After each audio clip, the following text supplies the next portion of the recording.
Donc, bonjour à toutes et tous, je suis Élodie Feigeau de l'association Vivre Ensemble et je suis responsable du comptoir des médias. Donc, c'est un projet d'action et de sensibilisation aux questions d'asile et de migration qui est destiné aux médias romans. Donc, le point presse migration d'aujourd'hui, il est organisé en partenariat avec le NCCR on the Move, qui est le pôle de recherche national sur la migration et la mobilité. Et le but des points presse migration, c'est de permettre le dialogue entre les médias, la recherche scientifique et les professionnels du terrain.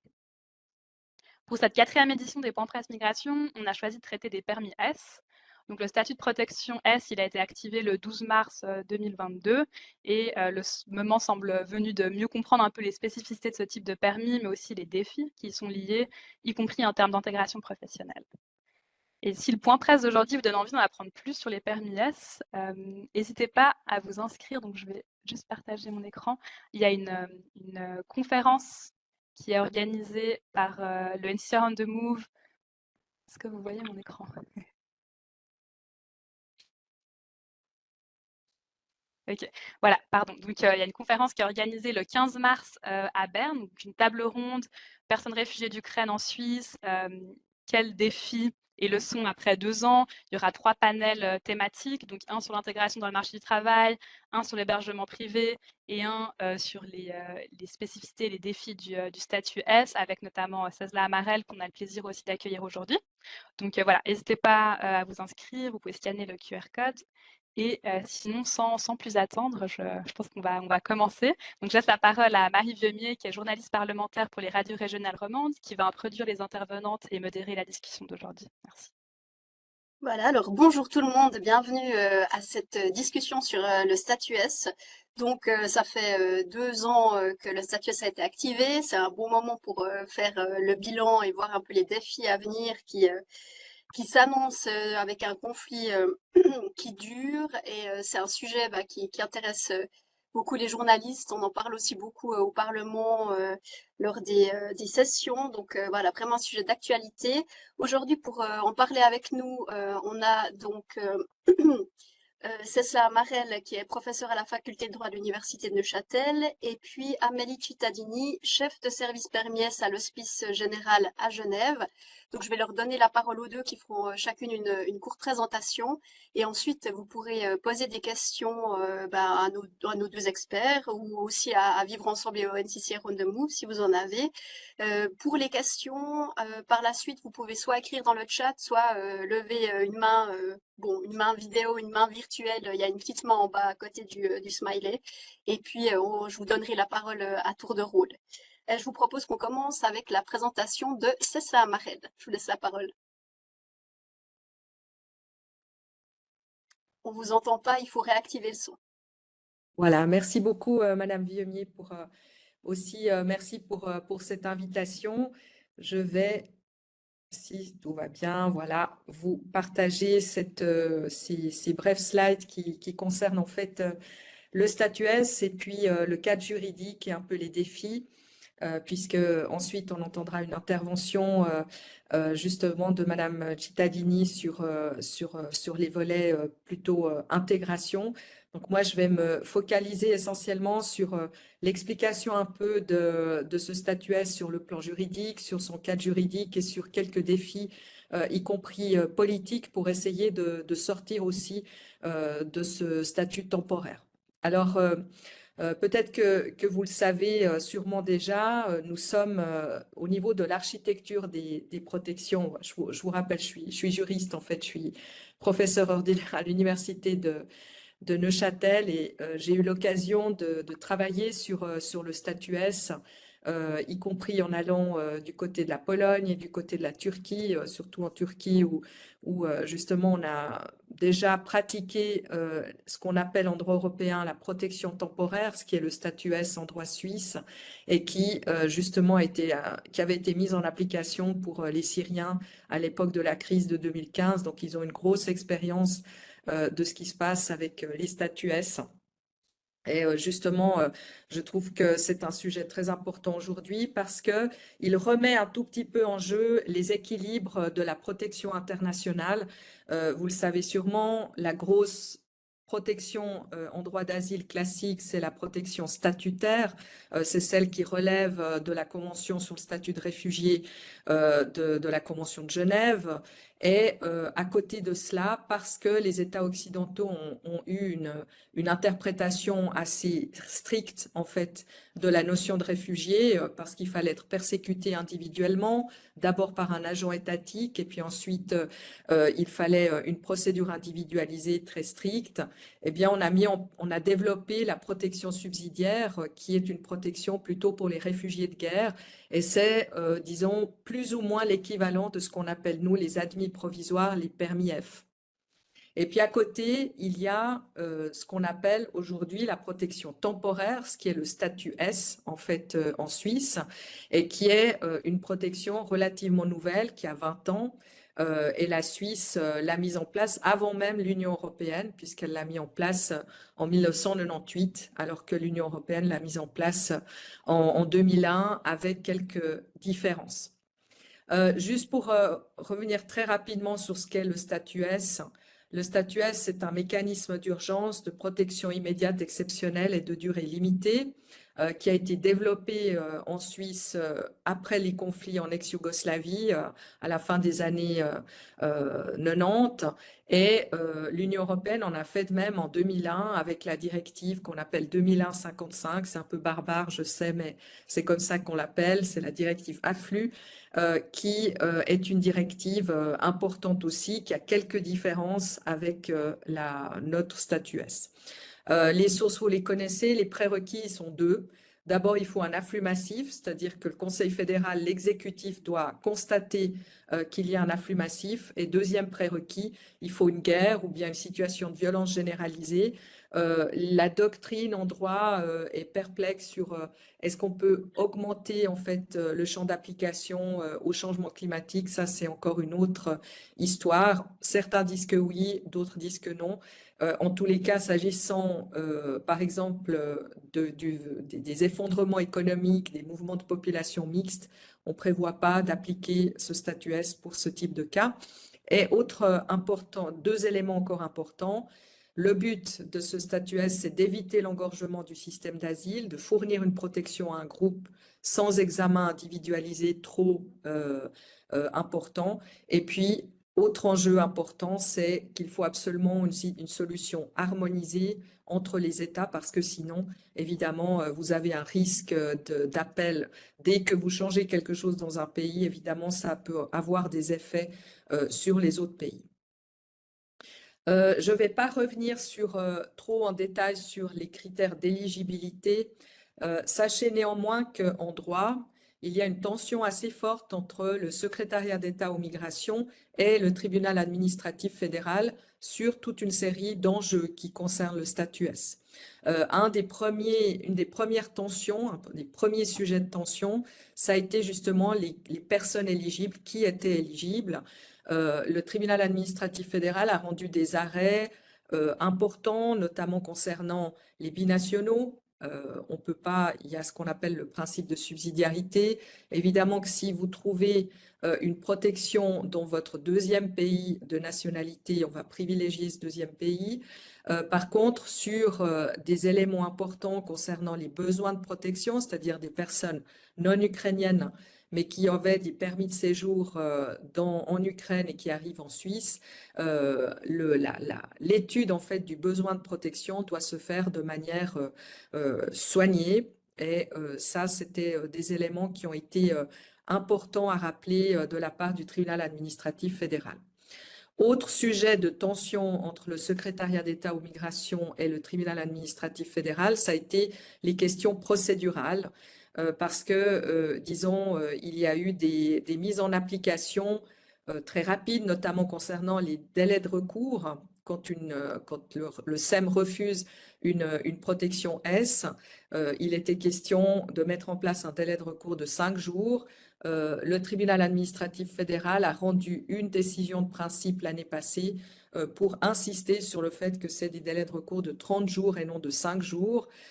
Autre élément de tension, je dirais plus général, c'est qu'évidemment, au niveau de la procédure d'octroi, vous le savez, en droit suisse, le statut S, du moment où vous l'avez, vous suspendez la procédure d'asile.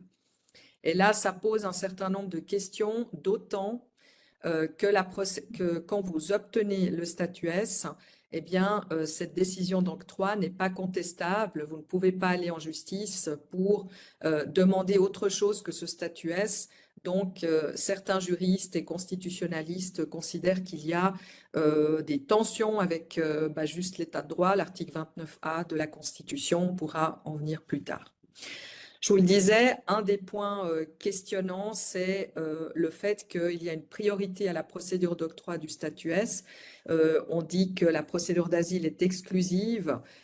C'est clair que du moment où on vous octroie le statut S, il y a une suspension pendant longtemps de la procédure d'asile. Ce qui, évidemment, est un sujet particulièrement ténu dont on pourra discuter plus avant, mais qui est très questionnant et qui va, plus le statut S dure, plus ça pose des questions assez profondes. Autre élément je dirais, de questionnement, c'est le caractère très hybride du statut S. On a un statut S qui est à la fois un peu analogue au statut F ou voire N, et qui a des éléments qui ressemblent au statut B. Et au niveau statutaire, il y a toute une série d'éléments de ce statut S qui sont très originaux. Donc, notamment la question de l'arrivée dans le pays d'accueil. On n'applique pas Dublin, on n'applique pas les visas. Et puis, d'un autre côté, sur l'accès à l'emploi, jusqu'à maintenant, il y a l'autorisation, le régime d'autorisation et non l'obligation d'annonce qui pose aussi problème. Donc, si vous voulez, il y a des éléments qui sont plus favorables au statut S par rapport au statut F, mais il y a des éléments qui sont plus favorables au statut F par rapport au statut S. Donc, c'est un caractère très hybride que moi, j'appelle ça un peu une géométrie variable aussi parce que à des moments donnés, vous le savez, il y avait des petites anecdotes sur les voitures des personnes qui avaient un statut S qui n'entraient pas en ligne de compte dans le calcul pour savoir si la personne avait droit à l'aide sociale ou pas. Après, la CDAS, la conférence des directeurs de l'action sociale, ont changé la pratique. Donc, il y a eu une insécurité juridique permanente qui perdure aujourd'hui sur un certain nombre de points. Et il y a un groupe d'évaluation aujourd'hui du Conseil fédéral qui essaye de faire un travail d'uniformisation, en particulier vers le statut F, c'est-à-dire d'essayer d'harmoniser cette partie avec cette partie. Le dernier point juridique proprement dit, c'est évidemment la problématique de la fin du statut S. Vous le savez, il y a une décision générale de principe que le statut S perdure jusqu'au 4 mars 2025. Simplement, il y a d'autres moyens d'en finir avec le statut S, mais c'est pour des décisions purement personnelles. Mais c'est vraiment sur cette problématique de la décision de levée qu'il y a beaucoup de questionnements aujourd'hui, de savoir qu'est-ce qui va se passer par la suite. Et vous le savez, s'il n'y a pas de levée, au bout de 5 ans, eh bien, on obtient un permis B qui prend fin si le Conseil fédéral décide quand même d'une levée, avec évidemment, au bout de 10 ans, un permis C. Le problème, c'est que c'est très long et que aussi l'Union européenne n'a pas prévu un statut, une protection temporaire de 5 ans, mais de 3 ans. Donc, c'est vrai qu'aujourd'hui, on a des questionnements sur la levée et qu'est-ce qui va se passer après. Très rapidement, je vais juste passer sur les défis. D'abord, les défis logistiques. Vous le savez que ce statut S, il s'insère dans un contexte d'asile assez compliqué où il y a une nouvelle augmentation du nombre des demandes d'asile avec 30 000 demandes d'asile qui sont prévues pour 2024, donc un système qui est très sous tension, avec une nouvelle accélération des procédures d'asile puisqu'on va généraliser la procédure en 24 heures pour un certain nombre de pays importants. Et puis, on a une gestion de l'asile qui se fait sous l'angle de ce qu'on appelle le flow management, le not-file management, qui est un peu préoccupant parfois parce que c'est en fonction du nombre de demandes d'asile qu'on conditionne les procédures, des fois. et la procédure, par exemple, en 24 heures, arrive justement dans un moment où le système est sous tension. Donc, on essaye comment dire, de faire en sorte que les tensions se résorbent avec des allègements de procédures. Et ça, évidemment, c'est nécessaire du point de vue du no-file management, mais c'est aussi problématique au niveau des droits de procédure. D'autres éléments concernant les défis logistiques, la problématique de l'hébergement bien sûr, la hausse des budgets, un Parlement fédéral qui est très soucieux et précautionneux dans ce domaine, avec aussi des finances fédérales qui sont, qui sont en difficulté, et puis aussi des barèmes d'aide sociale qui sont parfois disparates au niveau de certaines communes. Au niveau des défis politiques, c'est évidemment la date butoir du 4 mars 2025. Je dis butoir parce qu'elle est butoir pour l'Union européenne. Elle n'est pas butoir pour la Suisse qui, elle, peut faire perdurer le système jusqu'en 2027. Mais c'est vrai que le Conseil fédéral doit, à notre avis, être dans un processus idéalement d'anticipation de la transition coordonnée avec l'Union européenne après le 4 mars 2025. C'est absolument indispensable parce que je pense que le temps ne joue pas pour le statut S. C'est-à-dire que plus on attend pour trouver une solution de transition coordonnée, en particulier avec l'Union européenne, plus ce sera difficile de trouver une solution de transition qui soit, disons, faite en bonne et due forme et dans comment dire, est dans une situation de compromis acceptable, puisque vous le savez, ce statut S est de plus en plus politiquement sous tension, ce qui n'était pas du tout le cas en février 2022 quand il a été mis en place. Le SEM, pour l'instant, a présenté un plan de mise en œuvre pour être prêt au moment du retour au pays possible. Et là, il y a des questionnements sur les scénarios qui ont été proposés par le SEM, notamment le fait de penser que sur les 65 000 personnes qui sont aujourd'hui sous ce régime, il n'y aurait que 14 000 personnes qui devraient être envoyées sous contrainte. À notre sens, et compte tenu de l'expérience qu'il y a eu aujourd'hui par rapport à des situations similaires, je pense que ce chiffre est un peu sous-estimé. Aussi la question de l'harmonisation du statut S qui va être aussi d'actualité parce qu'il y a des différences entre le statut S et la directive européenne, en particulier sur cette problématique dont je vous parlais de l'accès à la procédure d'asile. En droit européen, la procédure d'asile, quand on a un statut de protection temporaire, eh bien, elle est accessible en tout temps, ce qui n'est pas le cas pour le statut S suisse. Et puis, la durée de protection est un peu différente, comme vous le savez, 3 ans pour la protection européenne et 5 ans pour la protection suisse. Au niveau des défis juridiques, je vais pas venir trop dans les détails. De toute façon, vous avez ces slides à disposition et on peut y revenir le cas échéant. La problématique des doubles standards, des discriminations systémiques entre les différents statuts est évidemment quelque chose qu'il va falloir régler sur le moyen et court terme. Et puis enfin, des remarques conclusives sur la sortie du temporaire. Pour moi, ce qui est très important dans ce bilan du statut S, c'est dire que oui, cette protection temporaire, elle est doublement favorable. D'une part, parce que les personnes à protéger ont bénéficié d'un statut de protection immédiatement. Et puis d'autre part, parce que le but initial du statut S, qui est de ne pas engorger le système d'asile, a bien fonctionné puisque les États ont pu bénéficier de la solidarité des autres États en activant ce régime de protection. Il y a eu le libre choix du pays d'accueil qui a bien fonctionné lui aussi, puisqu'on n'a pas activé Dublin. Les personnes, les Ukrainiens et pas seulement ceux qui ont un passeport biométrique ont pu bénéficier de la libre circulation, ont pu choisir l'endroit où ils allaient et ça s'est bien passé. Par contre, là où ça coince au niveau juridique, c'est qu'il y a un peu trop de discrétionnaire, il n'y a pas de sécurité juridique, c'est une protection qui est en sursis.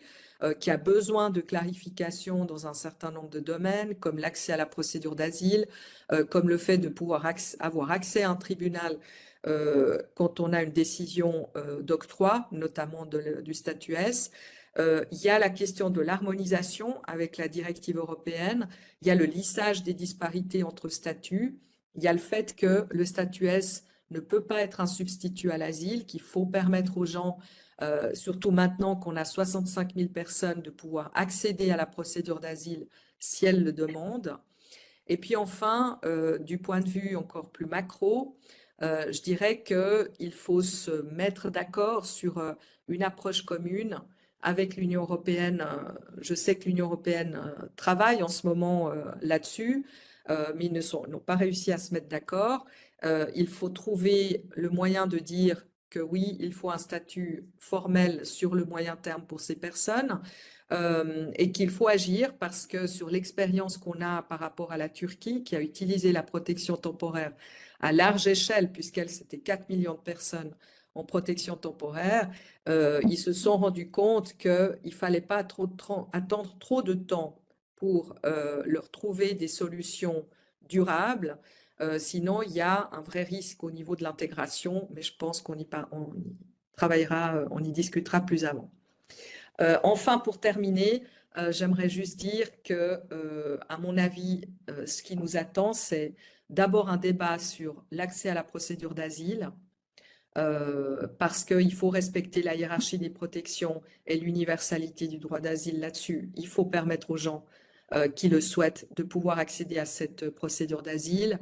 La deuxième chose, je dirais que il y a un débat de savoir est-ce qu'il faut des passerelles avec le F ou est-ce qu'il faut des passerelles avec un statut plutôt humanitaire de type B, ou bien est-ce qu'il faut un nouveau statut par rapport à la transition du S à un nouveau statut. Ça, c'est une question politique au sens fort du terme, mais quoi qu'il en soit, je dirais qu'il faut évidemment essayer d'anticiper une transition coordonnée avec l'Union européenne pour le post-statut S, en tout cas pour être prêt en mars 2025. Voilà, merci beaucoup. Merci beaucoup, Cécile Amarel. Eh ben, je passe directement la parole à notre deuxième experte, Amélie Cittadini, qui va nous parler plutôt de l'aspect intégration. Je vous donne la parole. Oui, bonjour, merci et merci beaucoup pour l'invitation. Merci également pour cette présentation très intéressante. Moi, je vais vous parler plutôt de la situation, alors plutôt un focus sur le canton de Genève, puisque c'est là où je travaille, sur l'intégration et plus spécifiquement l'intégration professionnelle des permis S. Donc, ce qui a été mis en place depuis le début, c'était l'accès gratuit à des cours de français. Donc ça, dès le premier mois de leur arrivée, il y a eu ces inscriptions aux cours de français proposés par l'Hospice général, soit à l'interne, soit on dirigeait les personnes vers des prestataires externes, des formateurs à l'extérieur.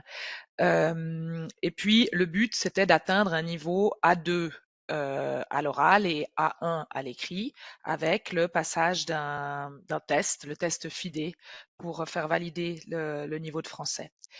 Alors, les personnes qui avaient déjà un examen de français, un niveau A2 certifié atteint, on les faisait pas passer par ce processus-là.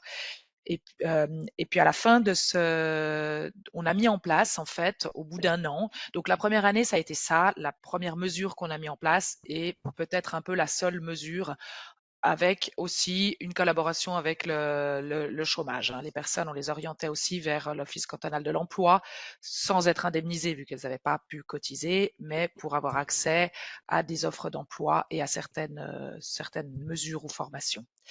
En parallèle, durant cette première année, on a aussi mis en place, en collaboration avec différents partenaires cantonaux, donc le chômage, l'orientation professionnelle, le bureau de l'intégration et de la citoyenneté, on a mis en place 2 séances d'information pour toutes les personnes, pour tous les permis S, sur les questions d'emploi et d'emploi dans le canton. Donc savoir comment s'orienter, vers qui se diriger, comment accéder à un emploi.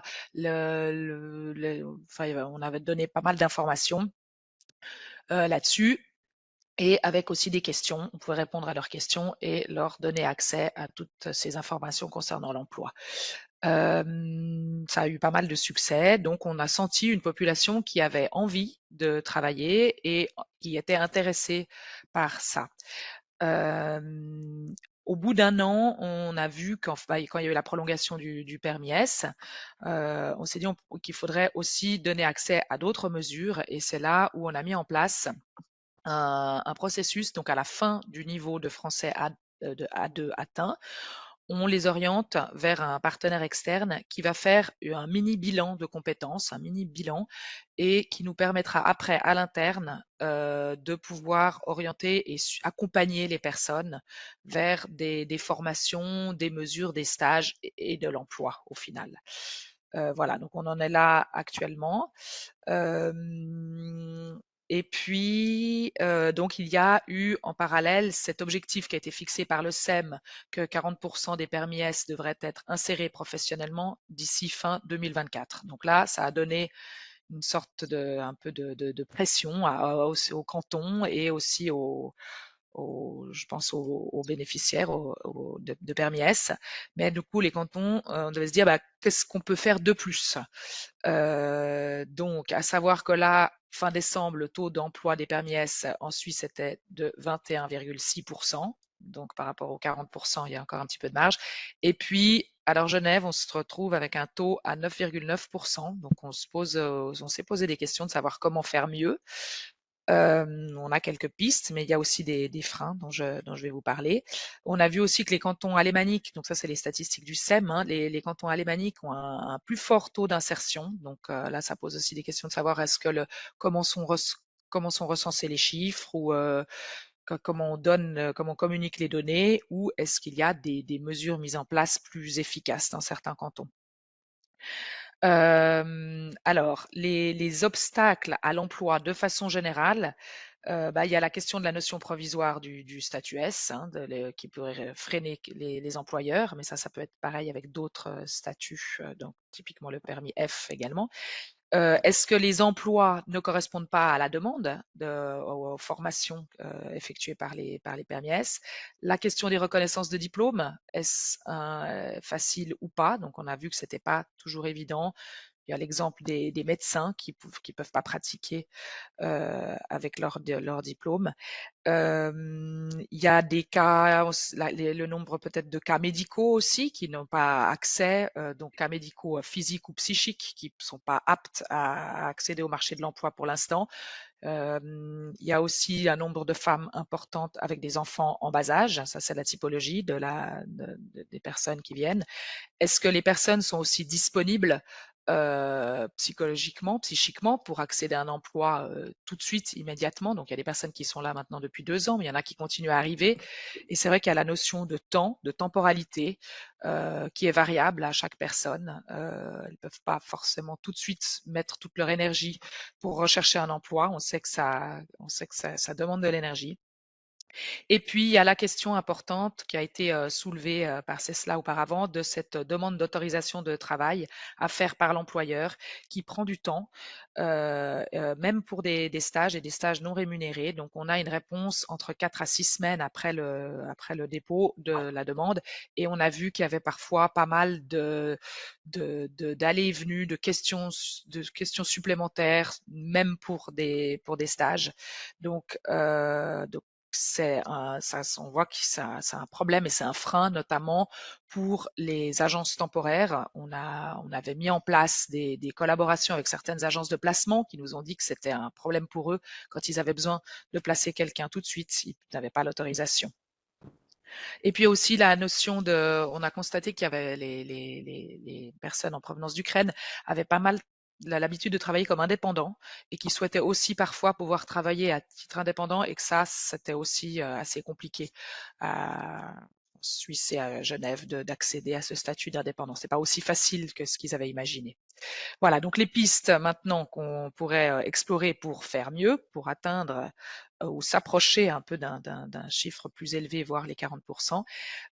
Donc à Genève, il va y avoir une modification des directives cantonales qui vont entrer en vigueur en mars 24 et on va augmenter la franchise sur le revenu.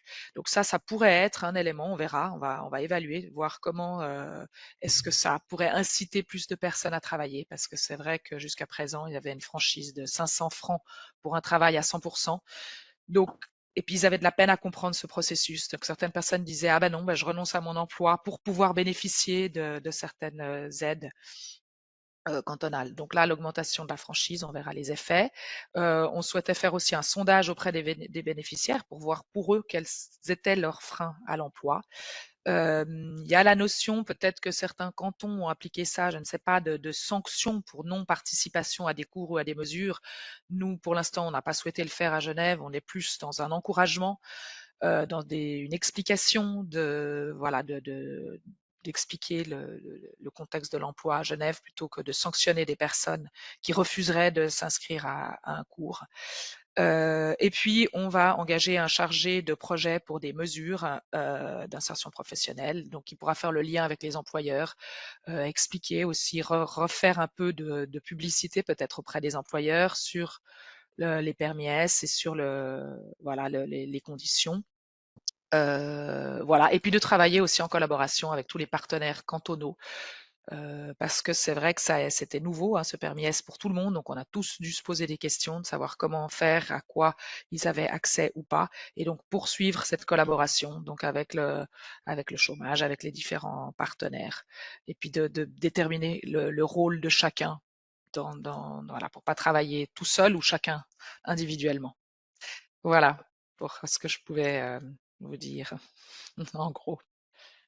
Merci beaucoup pour ces explications. Du coup, n'hésitez pas à lever la main ou à écrire des questions dans le chat pour nos deux expertes. On a une première question qu'on a reçue avant la séance, une question de Julie Eigenmann du Temps. Qui nous dit: le permis S représente-t-il bien un avantage sur le marché du travail par rapport au permis F, mais un désavantage par rapport au permis B ou C? Et y a-t-il des statistiques et objectifs similaires pour l'insertion d'autres réfugiés? Donc, du coup, je vous redonne la parole peut-être à Amélie Cittadini pour répondre à Julie Eigenmann. Oui, alors dans un premier temps, et peut-être sur le papier, c'est vrai qu'on se disait que les permis S, c'était un avantage pour accéder au marché de l'emploi, puis ils peuvent accéder tout de suite au travail. Après, on s'est rendu compte justement que c'était pas forcément un avantage, notamment avec cette question de demande d'autorisation. Donc non, c'est pas forcément un avantage par rapport au permis F. Après, par rapport au permis B ou C non plus. Donc c'est là où il y a une difficulté. Et puis, comme je le disais, la question de temporalité de 1 an, donc c'est très court, et de pas savoir après si les personnes si le statut sera prolongé ou pas. Par rapport aux statistiques et aux objectifs d'emploi d'autres permis, c'est pas aussi clair que ça. Donc ça n'a pas été édicté par le SEM de façon aussi claire. Euh, et il y a la question de pourquoi. Je ne sais pas exactement pourquoi il y a eu cet objectif des 40% pour les permis S. Je, je- une supposition, ça pourrait être pour qu'ils puissent acquérir une formation en Suisse en vue d'un éventuel retour au pays. C'est peut-être ça la raison. Voilà. Mais je n'ai pas tellement plus d'explications par rapport à ça. Alors, Oui, on a Aurélie. Oui, Cécile Amarel, allez-y. oui, moi je partage tout ce qui vient d'être dit, évidemment. C'est vrai que sur les statistiques, on n'a pas grand-chose, mais je voulais juste vous montrer une petite statistique de... Attendez, il faut juste que je retrouve, parce que c'est vrai que moi j'aime bien montrer ça. C'est comment dire, c'est aussi une réflexion qui doit être faite par rapport aux admis provisoires. Est-ce que la solution à long terme, si les gens doivent rester ici, c'est d'avoir un permis F? Là, ça date un peu, hein, parce que c'est tiré du rapport du Conseil fédéral qui avait planché sur les admissions provisoires. Et on voit en fait que les admis provisoires sont finalement très mal intégrés dans le marché du travail. Ils dépassent à peine les 20%. Les réfugiés qui ont un statut B dépassent quand même les 40%. Et puis les cas de rigueur, évidemment, en général, on obtient un cas de rigueur quand on a une intégration poussée, comme on dit, et donc eux ont dépassé les 60%. Donc pour vous répondre de savoir pourquoi est-ce que le Conseil fédéral, à mon avis, s'est assigné à mon avis, le but des 40%, il vient probablement un peu de ça, de se dire, ah, mais ils sont au niveau de l'intégration des réfugiés et ils ont dépassé en tout cas les 22%, les 23% des admis provisoires. Ça date de 2014, donc ça fait il y a 10 ans. Je pense qu'il y a des statistiques qui doivent être beaucoup plus récentes, mais c'est pour vous donner un peu un ordre de grandeur de ces niveaux d'intégration. Et je dirais que le gros problème des statuts S, c'est l'autorisation enfin, la demande d'autorisation. Ça a été dit par Amélie, et c'est vrai que c'est un vrai problème. Le Parlement a accepté de lever cette obligation d'autorisation, mais pour l'instant, on attend que ce soit suivi des faits au niveau concret. Merci beaucoup. J'ai vu que Aurélie Toninato avait levé la main. Vous pouvez prendre la parole pour poser votre question. Oui, merci. Vous m'entendez? Oui, Oui, parfait. Donc, je suis journaliste pour la Tribune de Genève et je voulais juste revenir sur ces freins. Donc, la question s'adressera probablement plus à Madame Cittadini. Au sujet des agences temporaires, j'ai eu en effet quelques échos de personnes détentrices d'un permis S qui auraient pu accéder à un emploi de quelques mois, voire de plusieurs semaines renouvelables, mais qui finalement n'ont pas obtenu le poste parce que les employeurs ou les agences leur ont dit que les démarches étaient trop contraignantes et puis surtout qu'il y aurait trop de délais. Et donc, est-ce qu'on arrive à savoir finalement où est-ce que ça pêche en termes en termes administratifs au niveau de ces délais? Une fois que l'employeur ou que l'agence fait la demande pour obtenir l'autorisation, vous disiez 4 à 6 semaines de délai, c'est où alors que ça coince finalement et est-ce qu'on n'arriverait pas à améliorer ça? Oui, alors donc c'est un sujet qu'on a fait remonter au niveau du département et ça, maintenant aussi au niveau fédéral, ils ont conscience de ça. En fait, ça coince parce qu'il y a une commission tripartite qui doit se réunir, donc État, syndicats et employeurs pour vérifier. Il y avait notamment la crainte qu'il y avait au début du dumping salarial et des conditions de travail pour les permis S. Donc c'est ça qui vérifie. Nous, on a fait une proposition de demander que ça soit vérifié a posteriori, parce que notamment avec les agences temporaires, on pense qu'ils vont placer quelqu'un dans un emploi chez un employeur qui est assez honnête. Donc, on s'est dit, voilà, on faisait la proposition de pouvoir passer à des vérifications a posteriori. Pour l'instant, on n'a pas encore accès à ça. Voilà, donc on est tous assez embêtés avec ces questions de délai. Et en effet, pour les agences temporaires, ça pose un problème. Et puis, même pas que pour les agences temporaires, on a aussi eu des situations de personnes, d'une dame qui a pas, voilà, ça a pris trop de temps et l'employeur a trouvé quelqu'un d'autre. Donc, c'est assez dissuasif pour les bénéficiaires de permis S, pour les employeurs. Voilà. Mais juste pour les autres détenteurs de permis, c'est pas la même procédure. Non, c'est pas la même procédure. C'est juste une obligation d'annonce. Ils annoncent l'emploi. Voilà. D'accord. Et le département pourrait décider de modifier et de l'aligner, ou bien c'est une compétence En fédérale? tout cas, on a soumis cette question. Voilà, maintenant, à voir comment ça va être traité. Merci. alors on a une question de Anne Grosser aussi. Allez-y seulement. Vous m'entendez? Ok. Je me demandais si un des freins n'était pas non plus l'hébergement. Dans le cadre de mon travail à Caritas, en fait, je rencontre énormément de réfugiés ukrainiens et on a eu plusieurs fois des réponses de réfugiés qui nous disaient moi, tant que j'ai pas un logement individuel, tant que j'ai pas trouvé un appartement et que je me sens en sécurité dans cet appartement avec ma famille ou moi tout seul, je ne vais pas commencer à chercher un emploi. Enfin, je vais d'abord être logée et ensuite je m'occuperai du reste en fait. Est-ce que ça peut être aussi une des raisons pour lesquelles à Genève, on sait que la situation du logement est extrêmement tendue, pas seulement pour les Ukrainiens, mais pour un peu tout le monde. Voilà, est-ce que ça pourrait être une des raisons pour laquelle il y a seulement 9,9% des personnes ukrainiennes qui ont trouvé un emploi?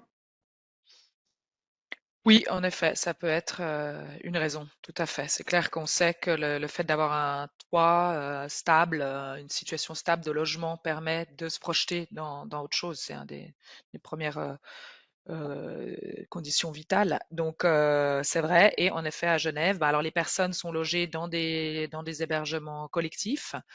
Et ça peut être du stable, hein. Donc, il y a d'abord Palexpo, hein, la halle d'accueil, et ensuite des hébergements collectifs. Il n'y aura pas d'hébergement individuel pour tout le monde. Et c'est souvent les demandes qu'ils nous font, c'est d'avoir accès à un hébergement individuel, comme ils avaient eu souvent accès à la propriété chez eux en Ukraine. Donc, c'est un peu un souhait qu'ils auraient. Voilà, donc c'est vrai que ça peut constituer un frein à se projeter dans une insertion professionnelle. Ouais. Alors, on a parmi nous Liana, qui a un permis S et puis qui est étudiante à l'université de Neuchâtel notamment, et qui était d'accord de partager son expérience. Alors, je vais lui laisser la parole. L'idée, c'était pas forcément de lui poser après des questions à elle, mais si par la suite vous êtes intéressé à avoir plus de témoignages, il faut pas hésiter à contacter Elodie et Vivre Ensemble pour avoir des contacts. Alors, je vous donne la parole, Liana. Bonjour, merci pour cette invitation. Je peux dire de moi, comme de la plupart des Ukrainiens, j'ai quitté l'Ukraine en mars 2022 pour venir en Suisse en raison de la guerre. La Suisse nous a beaucoup soutenus. Nous avons bénéficié d'une assurance médicale, d'un logement et des possibilités d'apprendre le français. J'ai compris que c'était très important d'apprendre le français. Après 2 mois de cours avec des professeurs bénévoles, j'ai décidé de tenter de passer les examens de l'Université de Lausanne. C'est pas Neuchâtel, c'est Lausanne. Faculté de lettres, école de français langue étrangère, FLO.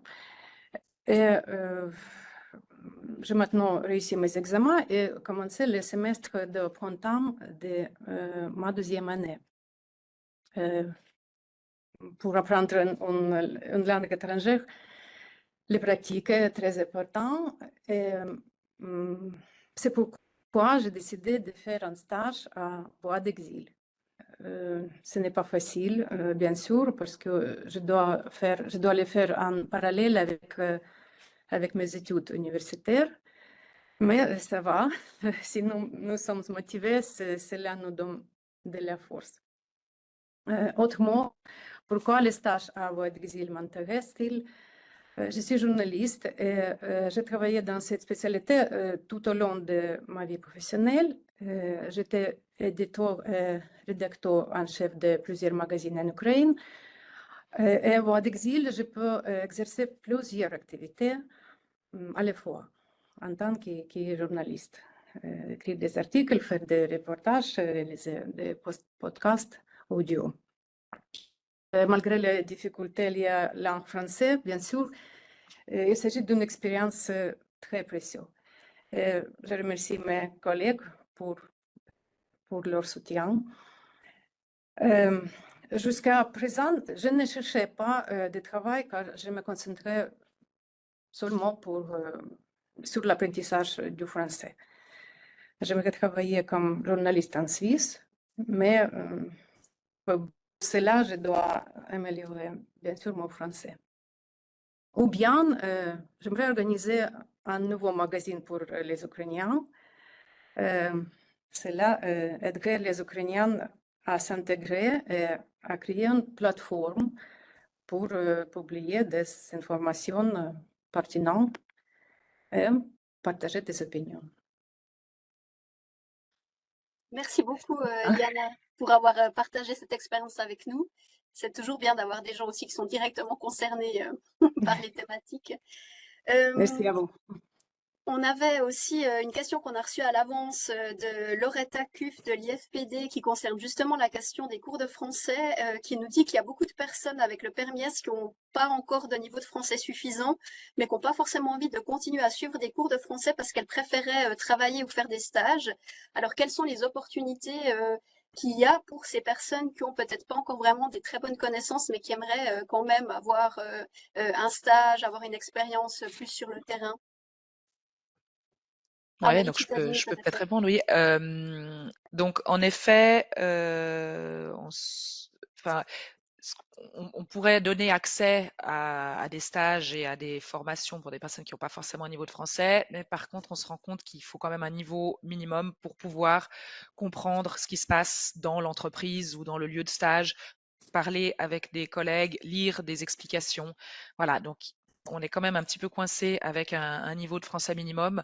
On a élargi, je ne sais plus si je l'ai dit au début dans la présentation, mais aux personnes qui parlaient anglais. On s'est rendu compte qu'il y avait pas mal de personnes qui avaient un bon niveau d'anglais. Donc, c'est pas une obligation formelle d'avoir le français, pour autant qu'il y ait une autre langue qui permettrait de pouvoir travailler. Donc, voilà. Mais c'est vrai que la langue permet l'accès quand même au contact et à se débrouiller dans une entreprise. Et on a aussi dans le chat Pierre Cormon qui nous demande si vous arrivez, peut-être les deux expertes, à évaluer encore un peu mieux pourquoi Genève est comme ça à la traîne un peu par rapport au reste de la Suisse au niveau de l'intégration, parce que les facteurs que vous avez cités, nous dit Pierre Cormon, ils jouent aussi pour les autres cantons. Alors qu'est-ce qui serait spécifique à Genève? Alors, bah, ouais, tout à fait, hein, les facteurs que j'ai cités sont, sont valables pour tous les cantons. Et moi, je ne sais pas exactement ce que d'autres cantons auraient pu mettre en place. Il y avait, je l'ai évoqué un peu au début, peut-être des sortes de contre-prestations, de dire on vous donne les prestations financières si vous travaillez. Je ne sais pas si certains cantons appliquent ça, ça pourrait être une des raisons. Après, on s'est aussi dit qu'il y avait peut-être des types d'emplois dans certains cantons qui pourraient correspondre à la typologie de personnes qui arrivaient dans ces cantons-là. Bon, pour les permis S, qui sont des personnes souvent bien formées, avec une expérience professionnelle, le canton de Genève pouvait correspondre parce que c'est des emplois, il y a des emplois qui peuvent correspondre à leur parcours. Donc, je, je ne, je ne sais pas vraiment plus. Je n'ai pas tellement d'autres explications. Je ne sais pas si c'est cela. Vous avez d'autres hypothèses? Non, mais c'est vrai hier quand on s'est vu, on s'est posé aussi la question, on s'est posé ces mêmes questions. Et c'est vrai que, en tout cas, moi, je me rappelle qu'on avait ces questionnements sur les F, hein, sur les permis F, il y a 5 ou 10 ans. On s'est rendu compte que les champions toutes catégories de l'intégration, c'était le canton des Grisons. Et pourquoi c'était le canton des Grisons? Parce que le marché du travail dans les Grisons est assez simple. Enfin, il n'est pas simple, mais il y a quand même des endroits où les requérants d'asile, les F, et surtout les migrants en général s'intègrent très facilement parce que, bah voilà, par exemple, pour faire de la viande des Grisons, c'est un peu caricatural, mais disons, c'est un endroit où les migrants ont beaucoup investi en fait ces secteurs-là.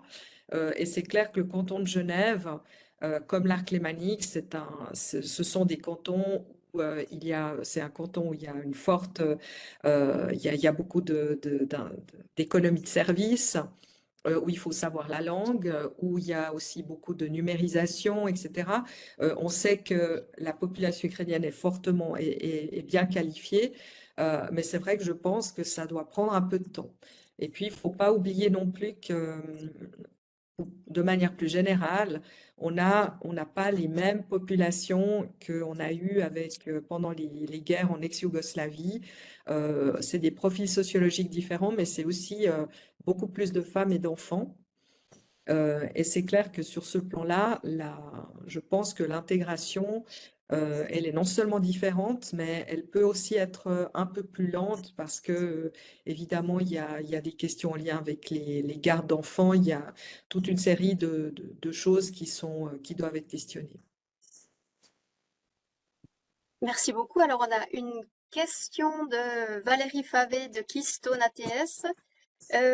Madame Amarel a dit qu'il fallait que le SEM se prépare assez tôt au futur statut pour les réfugiés ukrainiens d'ici au 4 mars 2025, si j'ai bien compris. A-t-on une idée des pistes évaluées par la Confédération et y a-t-il un dialogue sur ce futur statut avec les cantons? C'est cela, Amarel, je vous laisse répondre. Alors, il y a, à ma connaissance, oui, des pistes qui sont évaluées parce que, en fait, le SEM, en octobre passé, a rendu public un rapport sur le plan de retour pour le cas où la décision du S, le statut S était levé. Et maintenant, ils se sont évidemment concentrés sur la question des pistes de l'après-mars 2025. Et dans ces pistes, alors moi, si, disons, les pistes, elles sont assez logiques. Soit il y a des passerelles, soit il n'y en a pas. S'il y a des passerelles, est-ce qu'elles vont vers un statut F? Est-ce qu'elles vont vers un statut B humanitaire ou bien est-ce qu'elles vont vers un nouveau statut? Et je crois savoir qu'évidemment, la problématique d'un nouveau statut en lien avec le fait qu'on n'a toujours pas réfléchi, enfin, on n'a pas abouti à un compromis politique sur la réforme du statut F. Évidemment que c'est des questionnements, je pense, que du côté du SEM, ils doivent être en train de réfléchir à ça. Et sur la question comment dire, des consultations avec les cantons, dans la loi sur l'asile, il y a une obligation de consultation avec les cantons dans le domaine surtout du statut S. Donc, de toute façon, je crois savoir que les conférences intercantonales du côté de la CDAS et du côté de la CDS et du KKDJP sont très impliquées aussi pour savoir quelle est la suite, non seulement pour les questions d'intégration, mais aussi pour la suite. C'est quand même 65 000 personnes, hein, et on aurait évidemment intérêt à essayer de laisser commencer à ouvrir des perspectives parce que sinon on va être en mars 2025 dans une dynamique où il va falloir agir vite. Alors, on a justement quelqu'un de plaidoyer dans le chat qui nous dit qu'il y a beaucoup de personnes qui sont inquiètes de passer du statut S au statut F parce qu'elles craignent ensuite d'être avec ce statut F pendant des années et des années. Vous avez aussi entendu ces inquiétudes? Alors oui, moi je partage cette inquiétude parce que je ne sais pas si vous vous rappelez du petit schéma que je vous ai mis tout à l'heure. C'est un statut qui ne permet pas nécessairement une bonne intégration. On s'est rendu compte à partir de 2014, le Conseil fédéral s'est rendu compte qu'il fallait réformer ce statut F. Il y a à peu près 50 000 personnes hein, qui ont ce statut F en Suisse. Et le problème de ce statut F, c'est que c'est un peu un tunnel qui ne permet pas l'intégration. Et les courbes que je vous ai montrées tout à l'heure le démontrent. On est aux environs de 20% d'intégration de ces... Je ne vais pas vous dire des chiffres faux parce que c'est des chiffres qui datent, mais je crois que les chiffres actuels sont pas tellement plus brillants. Et donc, l'idée, c'est pas à mon avis, l'idée de passer de 50 000 personnes en statut F à plus de 100 000, 120 000 personnes en statut F au niveau de l'intégration, c'est vraiment pas bon. Et Amélie Cittadini, est-ce que vous entendez aussi ces craintes de votre côté de la part des personnes qui craignent pour leur intégration si tout à coup elles devaient passer à un statut de permis F? Alors, de façon générale, on ressent des craintes liées au statut, parce qu'il y a cette incertitude par rapport à la suite, et à chaque fois, en fait, qu'il y a qu'on se rapproche du délai d'un éventuel du renouvellement, il y a une énorme crainte, c'est vrai. Donc, voilà, ne pas savoir, et puis si j'ai un emploi, qu'est-ce qui va se passer? Est-ce que comment est-ce qu'on devra repartir? Est-ce qu'on pourra rester? Si les enfants sont à l'école, est-ce qu'ils pourront Alors, il y avait des recommandations du SEM qui disaient qu'il pourrait rester pendant l'année en cours, mais tout ça, c'est clair que ça provoque beaucoup d'incertitude et un peu d'angoisse liée à la situation et à la projection aussi. C'est peut-être aussi un des freins à l'insertion, c'est de se dire, mais est-ce qu'on peut se projeter ici sur du long terme ou pas? Et c'est pas vraiment le cas. Donc, voilà. Ouais. Très bien, bah écoutez, merci beaucoup. On arrive gentiment à la fin de ce point presse déjà, donc je vais repasser la parole aux organisateurs qui vont encore vous donner quelques informations, mais déjà merci à tout le monde d'avoir participé. Voilà, donc merci beaucoup Marie pour la modération et aux intervenantes pour cette discussion qui était passionnante. Donc au nom de Vivre Ensemble et du NCCR On the Move, on vous remercie beaucoup d'avoir assisté à ce point presse.